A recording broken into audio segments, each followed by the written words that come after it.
Dear students, आज आपको class 8 की एसएसटी का फर्स्ट चैप्टर पढ़ाएंगे जिसका नाम है आवर रिसोर्सेज, हमारे संसाधन। इसमें सबसे पहले आप कुछ शीर्षक दिए गए हैं जिनके अंतर्गत पूरे लेसन का अध्ययन करेंगे आप। तो पहला शीर्षक होगा इसका रिसोर्सेज यानी संसाधन। दूसरा है नेचुरल रिसोर्सेज अर्थात प्राकृतिक संसाधन। तीसरा है ह्यूमन रिसोर्सेज अर्थात मानवीय संसाधन। उसके बाद में फोर्थ नंबर पे है क्लासिफिकेशन ऑफ रिसोर्सेज, संसाधनों का वर्गीकरण। फिफ्थ नंबर पे है ह्यूमन मेड रिसोर्सेज, ऐसे संसाधन जो मनुष्य ने बनाए हैं या मानवीकृत संसाधन। लास्ट में है कंजर्वेशन ऑफ रिसोर्सेज, संसाधनों का संरक्षण। सबसे पहले भौगोलिक तथ्यों पे एक नज़र डालते हैं। एबायोटिक रिसोर्सेज क्या होते हैं अर्थात अजैविक संसाधन। Resources derived from the non living environment, वे संसाधन जो हम अजैविक पर्यावरण से प्राप्त करते हैं जैसे such as land, water and air, जैसे भूमि, पानी और हवा। ये तीनों चीज़ें एबायोटिक रिसोर्सेज के अंतर्गत आती हैं। बायोटिक रिसोर्सेज देखिए क्या होते हैं। जैविक संसाधन किसे कहते हैं? Resources derived from living organism, ऐसे संसाधन जो हम खोजते हैं या निकालते हैं किससे? लिविंग ऑर्गेनिज्म, जैविक जीवों से या जीवित चीज़ों से हम जिन रिसोर्सेज को खोजते हैं या ऐसे पर्यावरण से इसकी हम खोज करते हैं जहाँ पे जीवित जीवधारी पाए जाते हैं, और इसे हम बायोटिक रिसोर्सेज या जैविक संसाधन कहते हैं। जियोथर्मल एनर्जी किसे कहते हैं? इसे कहते हैं भूतापीय ऊर्जा, power obtained by using heat, शक्ति हम प्राप्त करते हैं किससे? यूजिंग हीट, गर्मी का प्रयोग करके, फ्रॉम द अर्थ इंटीरियर, पृथ्वी की अंतःकरण से, पृथ्वी के अंदर से गर्मी से जिस शक्ति को हम प्राप्त करते हैं उस शक्ति को हम जियोथर्मल एनर्जी कहते हैं, भूतापीय ऊर्जा कहते हैं। सीम क्या होता है? सीम का मतलब होता है कोयले की परत, a thick layer of coal that can be mined to make a huge profit. अधिक लाभ कमाने के लिए हम पृथ्वी की एक परत, ऊपरी परत को हटा के, पृथ्वी को खोद के नीचे से कोयला जैसी चीज़ें निकालते हैं, तो इस कोयले की परत को हम सीम कहते हैं।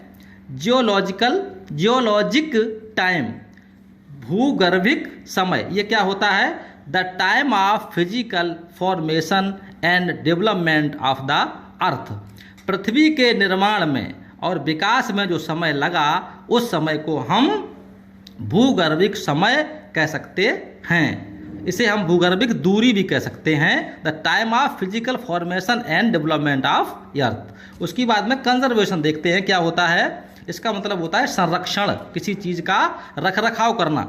Prevention of loss, waste, damage और डिस्ट्रक्शन ऑफ रिसोर्सेज, अपने संसाधनों के नुकसान और बर्बादी और डैमेज को रोकना ही कंजर्वेशन होता है।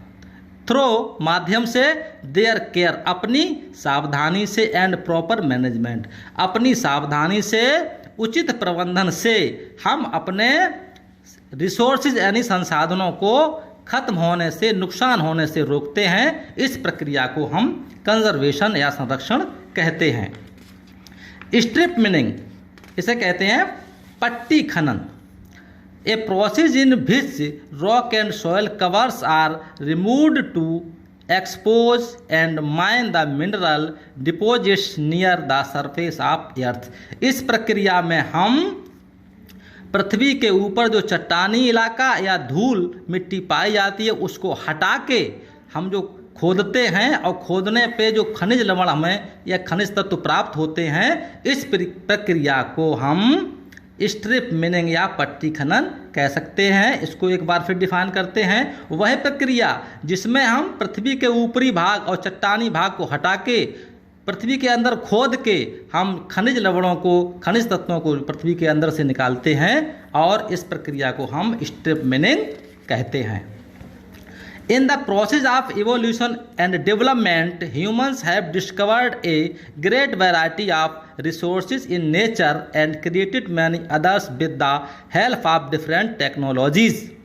मनुष्य ने विकास के चलते, विकास को आगे बढ़ाते हुए अपने तकनीक और अपने दिमाग से, पर्यावरण से विभिन्न प्रकार के संसाधनों की खोज की है। अपनी तकनीकों के द्वारा, अपनी उपायों के द्वारा उसने पर्यावरण से विभिन्न संसाधनों की खोज की है। इन दिस चैप्टर, इस अध्याय में वी विल स्टडी, हम अध्ययन करेंगे the major types of resources, संसाधनों के प्रकार के बारे में इस लेसन में आपको बताया जाएगा। How useful and valuable they are in making humans life comfortable, किस प्रकार से ये हमारे लिए उपयोगी हैं और हमारे जीवन को आरामदायक बनाते हैं। And why it is important to conserve these resources, और इन रिसोर्सेज का संरक्षण करना हमारे लिए कितना आवश्यक होता है। आवश्यक होता है तो क्यों होता है, इनका हमारे जीवन में क्या इम्पोर्टेंस होता है। अब जरा रिसोर्सेज या संसाधनों के बारे में डिटेल से पढ़ते हैं। Any object that is useful in making the life of human beings comfortable is a resources. वे सभी संसाधन, वे सभी वस्तुएं जो मनुष्य के जीवन को आराम तलब या आरामदायी बनाती हैं, उन्हें हम रिसोर्स या संसाधन कहते हैं। वाट एवर वी ईट, यूज, हम जिसे खाते हैं, जिसे प्रयोग करते हैं, और इवन टी सी, या हम जिसे देखते हैं अराउंड अस, अपने चारों तरफ जो चीज़ें हम देखते हैं, अस इज ए रिसोर्स, उसे हम रिसोर्स कह सकते हैं। या has been created from some types of resources, या जो भी क्रियाकलाप हम करते हैं वो सारे के सारे संसाधन के अंतर्गत आते हैं। संसाधन कैसा होना चाहिए इसके विषय में बताएंगे आपको। ये रिसोर्स किस प्रकार का होना चाहिए। मस्ट सेटिस्फाई ए नीड, सबसे पहली बात है कि हमारा संसाधन है हमारी आवश्यकता की पूर्ति करने वाला हो, हमें संतुष्ट करने वाला होना चाहिए। Should be developed and used, इसका प्रयोग विकासशील होना चाहिए, इसके प्रयोग से हमारा विकास होना चाहिए। तीसरा पॉइंट है should be accessible to humans, ये इस प्रकार का हो कि मनुष्य को आसानी से, सुलभता से प्राप्त हो जाए, ऐसा होना चाहिए, कठिन नहीं होना चाहिए। शुड हैव सम वैल्यू, इसकी कुछ कीमत भी होनी चाहिए। इकोनॉमिक और सोशल, इसकी कीमत कैसी होनी चाहिए, आर्थिक क्षेत्र से और सामाजिक क्षेत्र से भी भी इसकी कीमत होनी चाहिए। And may contribute to an increase in wealth, और हमारे धन में वृद्धि देने में ये सहायक होना चाहिए, हमारे धन संपदा में बढ़ाने वाला होना चाहिए। अगला पॉइंट है शुड बी चीप, इसको थोड़ा सस्ता होना चाहिए। Developing the source should not cost too much, हमारे विकास में सस्ती चीज़ मिलेगी, आसानी से मिलेगी तो हमारा विकास ज़्यादा होगा। यदि ये चीज़ महंगी होगी तो ये कठिन हो जाएगा, इसलिए हमारे संसाधनों को सस्ता होना चाहिए। Developing the source should not cost too much, इसकी कीमत बहुत अधिक नहीं होनी चाहिए। अगला पॉइंट है शुड सूट द रिक्वायरमेंट्स, हमारी सभी आवश्यकताओं को के हिसाब से ये अनुकूलित होने चाहिए। Of new technology and the level of the development, विकास के सतह पर और टेक्नोलॉजी के अनुसार हमारी मांगों के अनुसार ये अनुकूलन इसका होना चाहिए। अर्थात जिससे हमें जिस रिसोर्स की आवश्यकता है, ज़रूरतमंद चीज़ की ज़रूरत है, उसके हिसाब से ही इसकी रिक्वायरमेंट या मांग को पूरा करने वाला रिसोर्स होना चाहिए। इसमें हमें तकनीकी ज्ञान की भी आवश्यकता होती है, जो कि हमारे डेवलपमेंट के लिए भी आवश्यक होती है। अब आपको वर्गीकरण बताते हैं, क्लासिफिकेशन ऑफ रिसोर्स, संसाधनों का वर्गीकरण। इन जनरल, सामान्यतः resource are categorise into 3 broad types, सामान्यतः हम अपने संसाधनों को 3 बड़ी कैटेगरीज में, 3 बड़े भागों में बांटते हैं। सबसे पहला है नेचुरल, दूसरा है ह्यूमन मेड एंड ह्यूमन। सबसे पहला है प्राकृतिक, दूसरा है मानवीय और तीसरा है human. Natural resources can be further classified in multiple ways as shown in the table on the next page. उसकी बाद में नेचुरल रिसोर्स को और बड़े तरीके से क्लासिफाइड किया गया है, बड़े तरीकों से इसका प्रयोग किया गया है, जो कि अगले पेज पे आपको दिखाया जाएगा। तो प्लीज टर्न ओवर। अब देखिएगा रिसोर्स के विषय में देखो बता रहे हैं आपको, ये एक डायग्राम दिया गया है। सबसे पहले रिसोर्स लिखा हुआ है, उसके बाद में इसके 3 भाग हैं। एक नेचुरल, इसे प्राकृतिक वाला है, ह्यूमन मेड है, इसमें पॉलिटिकल इकोनॉमिक ये चीज़ें आती हैं, राजनीतिक और आर्थिक चीज़ों को लिया जाता है, और थर्ड वाला ह्यूमन वाला है, मनुष्य इसमें आता है। इसमें नेचुरल वाले को फिर 3 जगह डिवाइड किया गया है। पहला है ओरिजिन, दूसरा है स्टेज ऑफ डेवलपमेंट, तीसरा है रिन्यूएबिलिटी, मतलब पुनर्संरचित होना या पुनर्ता से प्राप्त करना, दोबारा प्राप्त करने वाला। ओरिजिन का मतलब होता है उत्पत्ति। तो उत्पत्ति के आधार पे रिसोर्स कितने प्रकार के होते हैं? 2 प्रकार के होते हैं, एबायोटिक और बायोटिक। एबायोटिक में आपके सॉइल और वाटर आते हैं, और बायोटिक में वाइल्ड लाइफ या वेजिटेशन आता है। तो अजैविक में अब आप मिट्टी और पानी को लेते हैं, और जैविक में वनस्पतियाँ और जीवधारी आते हैं। स्टेज ऑफ डेवलपमेंट में देखेंगे विकास के आधार पे इसके 2 भाग होते हैं, potential, tidal and solar energy. इसके अंतर्गत आप देखेंगे इसमें टाइडल एंड सोलर, इसमें सौर ऊर्जा और पवन ऊर्जा आती है, और एक्चुअल में ये कच्चा लोहा और कोयला इत्यादि चीज़ें आती हैं। और रिन्यूएबिलिटी के आधार पे, पुनर्संरचना के आधार पे भी इसके 2 भाग होते हैं। एक रिन्यूएबल होता है जैसे फॉरेस्ट और एयर। रिन्यूएबल का मतलब होता है वे चीज़ें जिनका हम प्रयोग करते हैं और दोबारा से वो तैयार हुई, मतलब ख़त्म नहीं होती वो चीज़ें, वो रिन्यूएबल कहलाती हैं। और नॉन रिन्यूएबल जो चीज़ें होती हैं, इसमें आपके मिनरल, ओर्स, फॉसिल फ्यूल जैसे आपका डीजल, पेट्रोल है, खनिज लवण हैं, इनको हम अगर एक बार प्रयोग कर लेते हैं तो दोबारा प्राप्त नहीं कर सकते हैं, इसलिए ये नॉन रिन्यूएबल कहलाती हैं। इसको अब डिटेल में पढ़ेंगे। नेचुरल रिसोर्सेज यानी प्राकृतिक संसाधन, naturally occurring materials that support life such as water, air and sunlight, और resources that satisfy a human want such as food, raw materials and mineral fuels are natural resources. Natural resource में जो चीज़ें आती हैं उसको आप देखेंगे, naturally occurring material that support life. प्राकृतिक जो चीज़ें हमारे जीवन को संपन्न बनाती हैं, जीवन में अनुकूलन प्रदान करती हैं, उनमें बहुत सारे तत्व शामिल होते हैं, जैसे पानी, हवा एंड सनलाइट, सूर्य की रोशनी, इन चीज़ों की विशेष आवश्यकता होती है। या resource that satisfy human wants, और हमारी आवश्यकताओं की चीज़ें जो जिनसे हमें मिलती हैं, जैसे आपका भोजन है, रॉ मटेरियल्स कच्चा माल है, एंड मिनरल फ्यूल्स और खनिज तेल वगैरह है, ये सब नेचुरल रिसोर्स के अंतर्गत ही आते हैं। इसको जरा एक बार और देखेंगे, जैसे खाना, कच्चा माल, वाटर, एयर, सनलाइट, ये सब हमारे लिए परम आवश्यक चीज़ें हैं जो कि हमें प्राकृतिक संसाधनों के द्वारा प्राप्त होती हैं। क्लासिफिकेशन ऑफ नेचुरल रिसोर्सेज, इन प्राकृतिक संसाधनों का वर्गीकरण किस प्रकार होगा, जरा इसको एक बार नज़र डालते हैं।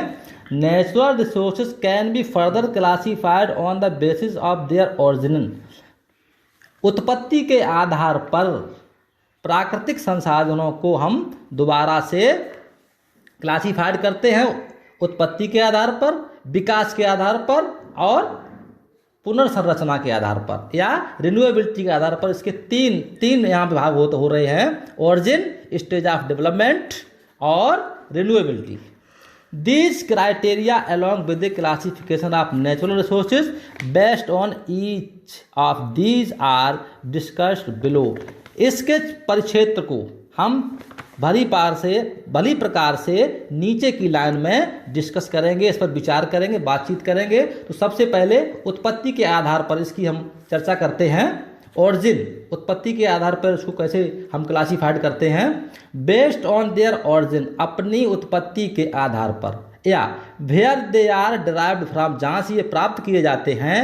Resources can be divided into those obtained from the abiotic और non living environment and the biotic और लिविंग एनवायरनमेंट। हम उत्पत्ति के आधार पर ये देखते हैं कि ये बायोटिक एनवायरनमेंट से लिए गए हैं या एबायोटिक एनवायरनमेंट, अजैविक पर्यावरण से लिया गया है इनको या जैविक पर्यावरण से लिया गया है। एबायोटिक रिसोर्स में आप देखेंगे include land utilise for settlement, अपने अधिवास के लिए हम भूमि का प्रयोग करते हैं, मिट्टी का प्रयोग करते हैं खेती करने के लिए, वाटर फॉर सर्वाइवल, मिनरल्स पानी का यूज करते हैं और मिनरल का भी प्रयोग करते हैं। एबायोटिक के अंतर्गत जो चीज़ें आएंगी उसको जरा दोबारा देखते हैं। Include land utilise for settlement, हम अपनी भूमि का जो प्रयोग है वो सेटलमेंट या अधिवास के रूप में करते हैं। सॉयल फॉर कल्टीवेशन, और मिट्टी का प्रयोग जो है वो कृषि कार्यों के लिए होता है। वाटर फॉर सर्वाइवल, और पानी का प्रयोग जीवन यापन के लिए होता है। इसी काम में मिनरल्स या खनिजों को भी लगाया जाता है। ये एबायोटिक रिसोर्स होते हैं। बायोटिक रिसोर्स में किस चीज़ों को लेते हैं, हम इसमें कह सकते हैं एबायोटिक में सभी नॉन लिविंग चीज़ें आती हैं, जो निर्जीव हैं ऐसी चीज़ें आती हैं। बायोटिक के अंतर्गत जीवित चीज़ें आती हैं। अच्छा, इसमें देखेंगे इंक्लूड नेचुरल वेजिटेशन, इसमें प्राकृतिक वनस्पतियाँ आती हैं। एंड फॉरेस्ट, जंगल आते हैं। वाइल्ड लाइफ, वन्य जीवधारी आते हैं। एक्वेटिक इकोसिस्टम, और जलीय पारिस्थितिकी तंत्र आता है। Of both fresh water and salt water, इसमें दोनों प्रकार का पानी आता है, फ्रेश वाटर और साल्ट वाटर, नमकीन पानी या खारा पानी और शुद्ध जल। इसमें आपको दिया गया है, देखिए चित्र में, इसमें एबायोटिक रिसोर्स में आपके माउंटेन वगैरह वेजिटेशन दिया गया है, और बायोटिक में आपको ये चिड़ियाँ और ये जंगली जानवर दिखाई दे रहे नीचे वाले पोर्शन में। इसको आप देखेंगे तो एबायोटिक में निर्जीव चीज़ें होती हैं और बायोटिक में सजीव वस्तुएं होती हैं, जीवधारी होते हैं, जंतु आते हैं, वनस्पतियाँ नहीं आती, इसमें जीवधारी आते हैं। इसमें जलीय जीवन भी है और स्थलीय जीवन भी, जैसे आपको ये मछलियाँ दिखाई दे रही हैं। अब ज्योग्राफी से ज़रा कनेक्ट करते हैं। ए सेंचुरी एगो, एक शताब्दी पहले, एल्यूमिनियम वाज ए मर्क्यूरिटी rather than a resource, aluminium जो था वो एक रिसोर्स की बजाय एक जिज्ञासा थी। रिसोर्स मतलब संसाधन कम था और जिज्ञासा ज़्यादा थी कि ये एल्यूमिनियम होता क्या है। And uranium was virtually unknown, और जो यूरेनियम था इसके बारे में हम बिल्कुल भी कतई नहीं जानते थे, अर्थात इसकी खोज नहीं हुई थी। टुडे, आज, both of these are important resources, uranium और एल्यूमिनियम आज हमारे लिए दोनों ही बहुत ही आवश्यक संसाधन के रूप में प्रयुक्त होते हैं। Number 2, scientist know that nuclear fusion, हमारे वैज्ञानिक नाभिकीय संलयन के बारे में जानते हैं।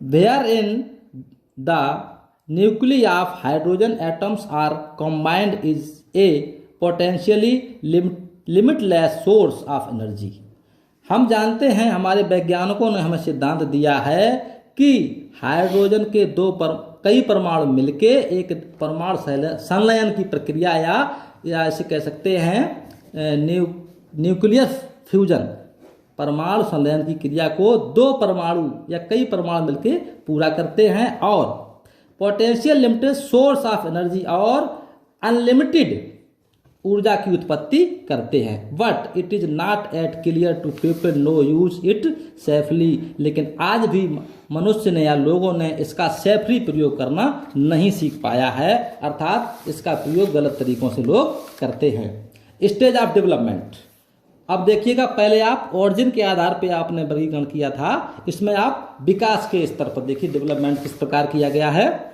Resources can be classified as a potential और actual depending on whether they are being developed currently और अवेलेबल और फ्यूचर डेवलपमेंट। विकास के स्तर पर देखिए इसको कैसे क्लासिफाइड किया, इसमें पोटेंशियल और एक्चुअल डिपेंडिंग ऑन वेदर, एक दूसरे पर निर्भरता बताई गई है। They are being developed currently, और ये एक दूसरे पर विकास करते हैं। Currently are available for future development, भविष्य के विकास की उपलब्धता के आधार पर ये डेवलपमेंट या विकास करते हैं।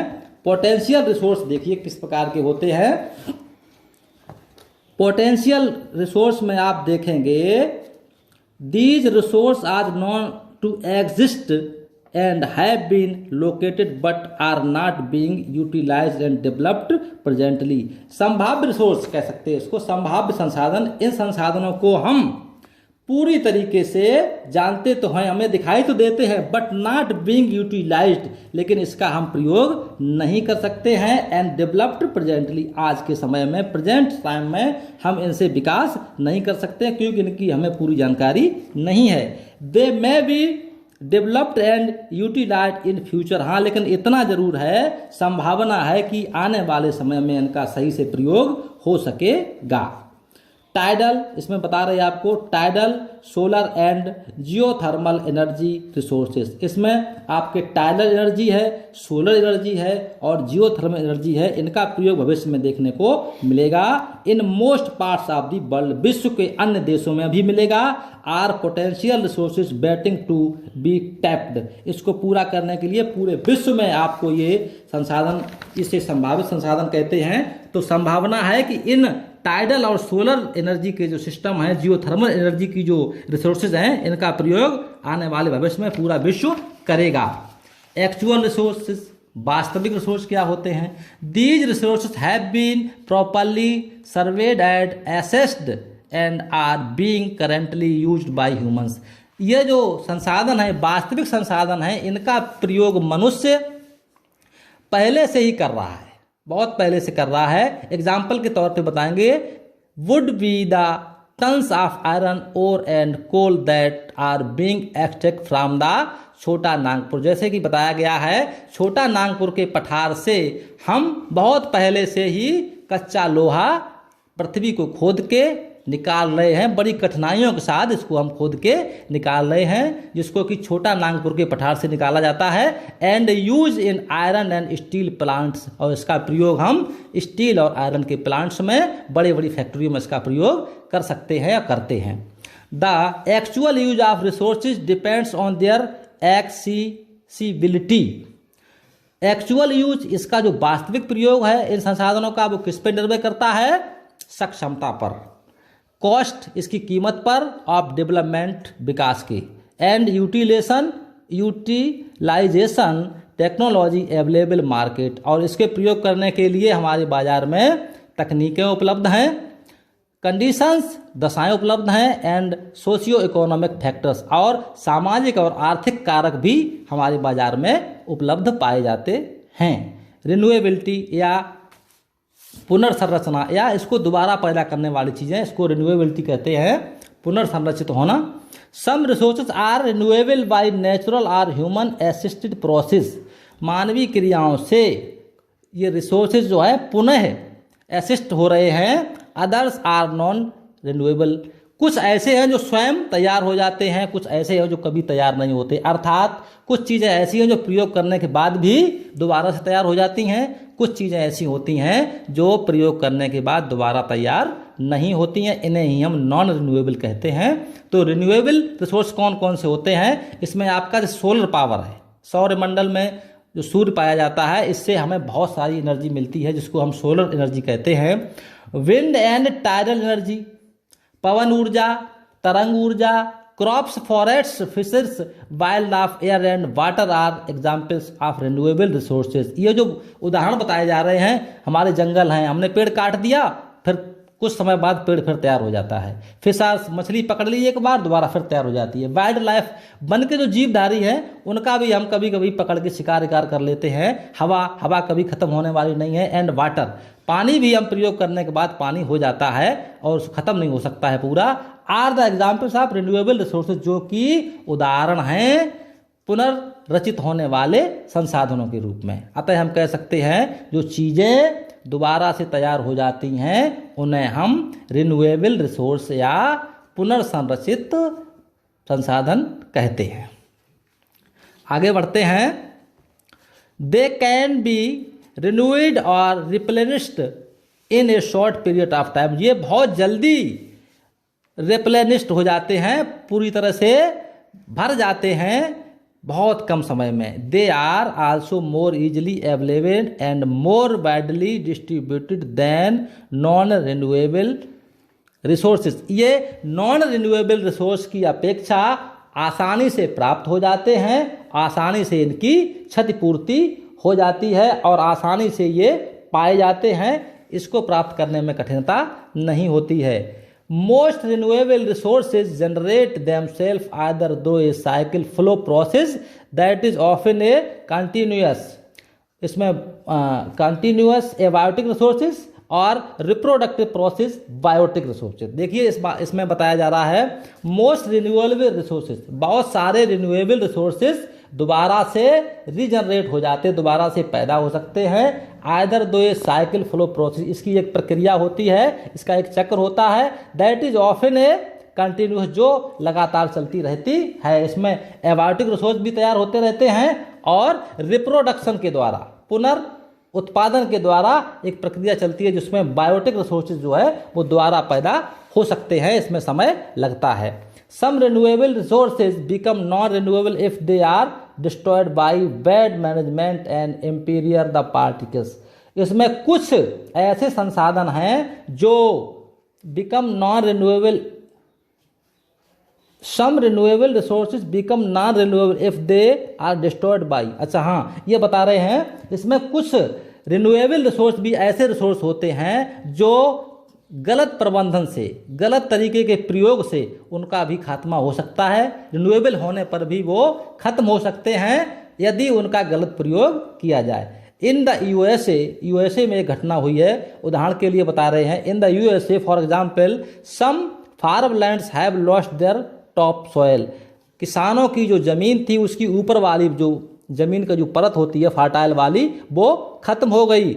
हायर लैंड्स हैव बीन एरोडेड, और जो ऊपरी ज़मीन थी वो धीरे धीरे कट के उसकी फर्टिलिटी खत्म हो गई। And stream and lakes slipped up, और जो जलधाराएं थीं, जो झीलें थीं, वो ऊपरी ज़मीन कट के जब जलधाराओं में और झीलों में गई तो इसमें सिल्ट जम गई, इन पर अवसाद इकट्ठा हो गया और बाढ़ की condition I. How ever if used judiciously the, अगर हम इनका प्रयोग अगर हम ज्ञान के साथ करेंगे, विशेषज्ञता के साथ इसका प्रयोग करेंगे, the renewable resource should be able to sustain development for a long time to come.